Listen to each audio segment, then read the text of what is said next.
Good afternoon. I am Special Lieutenant Kim Benner, Michigan State Police Public Information Officer. Thank you for joining us for this afternoon's news conference.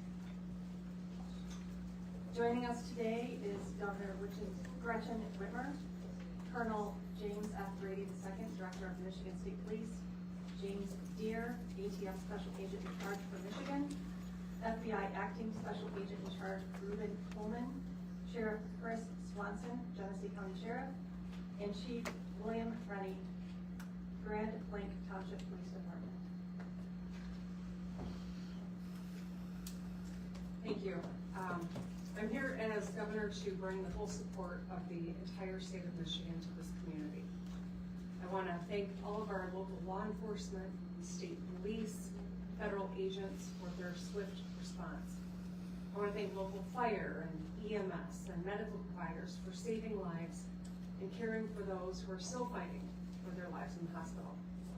And thank the incredible Department of Natural Resources Conservation Officer and the local Grand Blanc officer for their brave actions to take down the shooter with a quick response. I think we can see the best of public service in all of these individuals. As I said, I'm here as the governor, but I'm also here as a fellow Michigander whose heart is breaking by another mass shooting in a place that is supposed to be defined by togetherness, in a close-knit community here in Grand Blanc. As a state, we know the pain of this too well. We've seen gun violence in our schools, stores, parades, festivals, and our houses of worship. These are places that we go to feel connected, to feel safe, to be together. But today, this place has been shattered by bullets and broken glass. And this might be a familiar pain, but it hurts all the same. Every time. We cannot keep living our lives like this. I know that this community is reeling right now, and I want you to know that the state of Michigan has your back. Your grief is our grief. I ordered flags lowered statewide, and I spoke with President Trump yesterday who wanted to share his condolences. We will be here every step of the way and coordinate a full response with our local and federal partners. Folks here at the township, at every level, we're working closely together. And there's one thing I know about Michiganders, is that we get through hard things together. And that's who we are.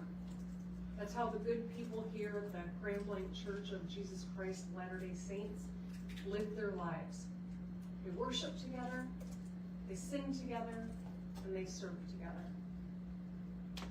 And that's why I was so proud to see powerful statements from interfaith leaders across Michigan denouncing this attack on a house of worship. They grieved for this congregation as though it was their own. They spoke with one voice for the basic principle that we all believe in, that you should be able to pray in peace in our state, no matter who you are. I know that in the hours and days ahead, we will see the best of Michigan. We will see neighbors being neighborly, checking in with a call, bringing over some food, or offering a hug. We'll see medical providers work hard to save lives and treat those in need, with scars both seen and unseen. We will see this congregation unite and rally together like never before, and continue worshiping together, singing together, and serving together. Because that's who Michiganders are. We will stay in close contact and continue to work together.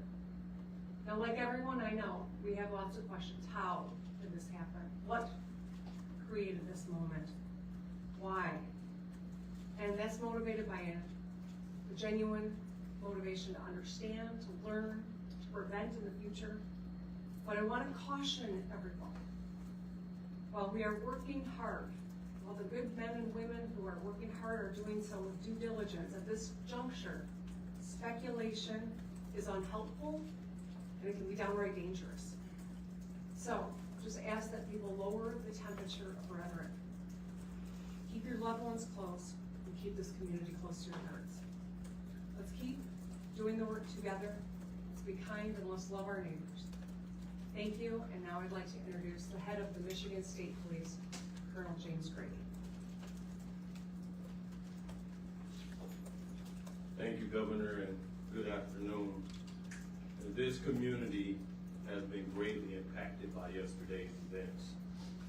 We are offering our deepest condolences to those affected by this tragedy.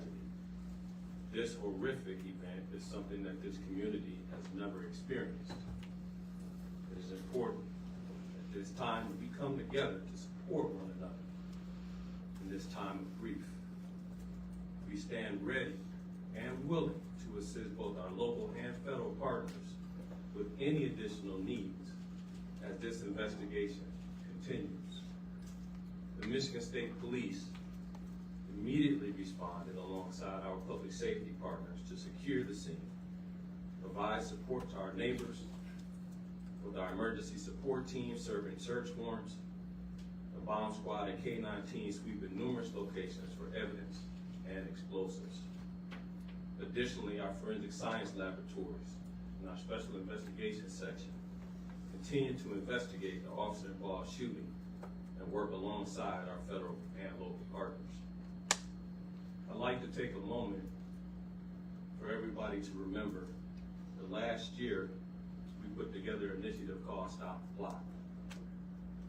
While we are committed to keeping our community safe, we also need your help. Again, it takes everybody. 53% of mass attacks leave a trail of clues leading up to them. And 2/3 of mass attackers elicited behavior that cause concerns. So we are asking our communities to stay vigilant, and if you see something suspicious, please contact local law enforcement or 911 immediately. We will keep the family in our prayers here at MSP as they continue to cover and we work together. Thank you for your time. Next up, we will have from the AT. Thank you. We will have ATS Special Agent in Charge for Michigan, James Deere. Good afternoon. My name is Jim Deere with ATF. I'm Special Agent in Charge for ATF Michigan. On behalf of the men and women of ATF, I offer my deepest sympathy and condolences to this community and to the families affected by this tragedy, this horrific act of violence. There is no place in our society for this. There's absolutely no place. But it's become all too common, and as we know, we have become more and more desensitized. This community is hurting, and we are here to help them heal. As part of that healing process, ATF has brought in their national response team. This is a cadre of world-renowned investigators for arson and explosive incidents. They have been used all over the world, and they come from places as far as California, Hawaii, and they're here in Michigan now. They arrived last night. They've briefed. They're examining the scene, and that is what they're doing at this point. From ATF's perspective, I would encourage the community not to travel by the church. Those roads have been blocked off and access is controlled. While that might be a little disheveling for folks, we need that scene security for our investigators as they dig out this scene. So with that in mind, that's our ask for work. We are also looking at improvised explosive devices that were recovered during this investigation and looking towards that end as well.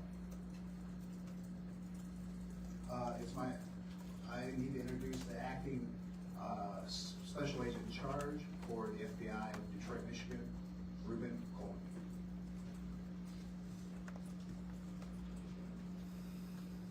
My name is Ruben Coleman. I'm acting special agent in charge of FBI Detroit Field Office, which represents the entire state.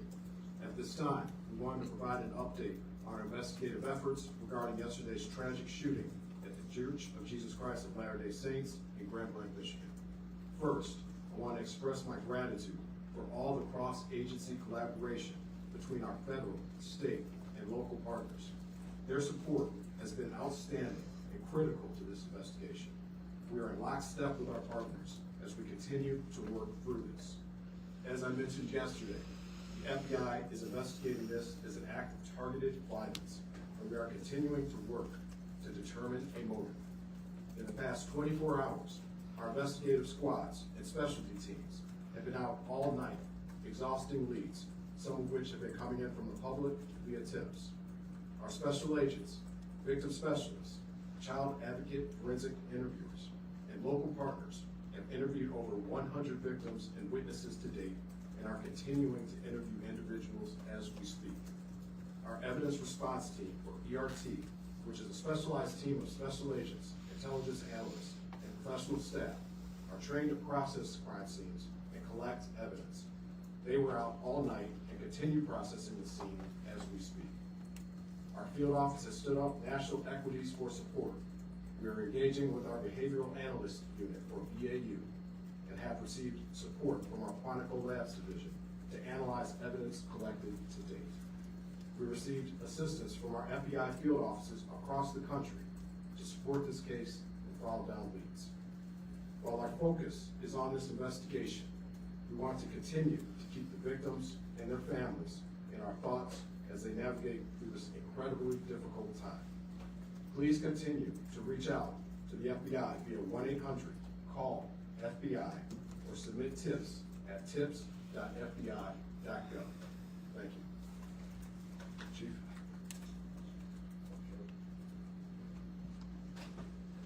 You prepared a piece to perform in chaos. I saw it live. I saw what you trained for, what you planned for, and then reality hit yesterday morning on a bright sunny day when people went to worship. But what I also saw is every level of government law enforcement work together for the good of the people. What I witnessed was people putting their lives at risk that had 2 months on the job as an EMT, or brand new firefighters, veteran firefighters, and law enforcement, just to bring a sense of stability to a scene that was chaotic and dynamic. As the sheriff of this county, I see the great people every day.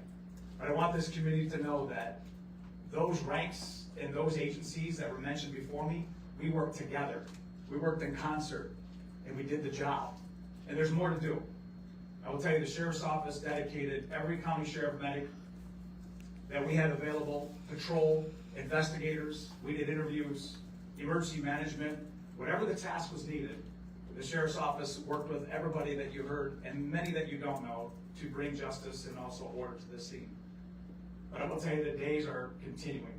We have 31 marked cars on as we speak, making sure schools that are in session, in churches that are planning Bible studies, regardless of faith-based, that they will be protected. Anybody who calls in, we will be there like other law enforcement to settle the community and bring a sense of calmness to people. There is an uncertainty. The law enforcement, especially the sheriff's office, will bring that to you. I will tell you that there are noble heroes who do not wear a uniform that went to that church yesterday. You're going to hear their stories as we lay out this case with law enforcement, but I will tell you this, those heroes from that church did their job. And it was led because of a police department. So law enforcement from this township is led by a chief who demonstrated leadership right out of the gate. And my honor is to announce him as the final speaker, Chief Reddy of Grand Blanc Township. Thank you, Chair. Evil. This was an evil act of violence. That's exactly what this was. And this is not Grand Blanc. This does not define Grand Blanc and who we are. We are a community, and I am confident that together we're going to build a stronger community due to this incident. Now, An update, this left 5 people dead, 8 people injured. As I said, this is an evil act. It does not define Grand Blanc or who we are. At this time, what we know is everyone has been accounted for. We still are in the process of clearing out that church, but at this time, everyone is accounted for. We ask that you stay away from the scene. Let us work to clear this call so then we can get back to normal. That's what we all want. Grand Blanc Township police officers, the community of Grand Blanc Township, we're hurting. And we know that you are hurting as well with us. I want to remind you that we had the Family Assistance Center open. It will be open Monday and Tuesday at the Genesis Athletic Club from 8 a.m. to 8 p.m. That address is 801 Health Park Boulevard, Grand Blanc, Michigan 48439. Seek service, let's come back together and be stronger together and better. I'll open it up at this time for any questions. No, Sir. I have a question. When it comes to the act of violence, can you define why it is considered an act of violence and not something more serious like terrorism? I will let Agent Coleman speak to that particular question. Yes, as of right now, we are calling it an act of violence, as this is an investigation that is continuing. We are continuing to receive leads. We're continuing to run down all information. And once we're able to ascertain definitively what we have, that's when we'll make those statements. But as of right now, this is an act of violence. Can I follow up on that, please? You called this an act of targeted violence. Can you tell us who you believe the target was? A specific person, the LDS Church, another group? Well, as of right now, again, as this is an ongoing investigation, what I would say is when I say targeted violence, I mean targeted within our state and within our community. Right now, what we are here for are the families and the victims, and we're going to work diligently in order to make sure we can bring closure to them as well. Speaking about to the motive, there was some chatter that the suspect's ex-girlfriend was a Mormon or something of that nature, chatter online about that. Is that something that you can speak to, or any possible motive? That is something I cannot speak to at this point in time. We heard that someone was arrested after driving through the barricade near the church. Can you share any information on that, why they were arrested, and what their intentions were? Yes, Chief? Yes, I could speak on that. Yes, there was an incident out there. We are still in the process of investigating that incident, whether or not it's related or not. I could tell you that we do have a 21-year-old person in custody for that incident right now. Does the suspect have any prior criminal history or no contact with law enforcement? Are you talking about the suspect from yesterday or today? The suspect. The suspect from yesterday has been arrested by law enforcement in the past. And the 5 dead, does that include the suspect or is that? not? The 5 dead includes the suspect. Can you give any details on what the 5 arrests were? Burglary and OWI. What agency county? That I can't give you 100%. Chief, what do we know? There. No, so I just want to clarify, no more victims. You did search the church and We have not completed search in the church, but as we know, everyone has been accounted for. That's going to be all the questions that we answered today. If you this is our last press conference. If there's other pertinent information that develops, we will let you guys all know and post that on our social media account, Grand Blanc Township Police Department Facebook page. Thank you.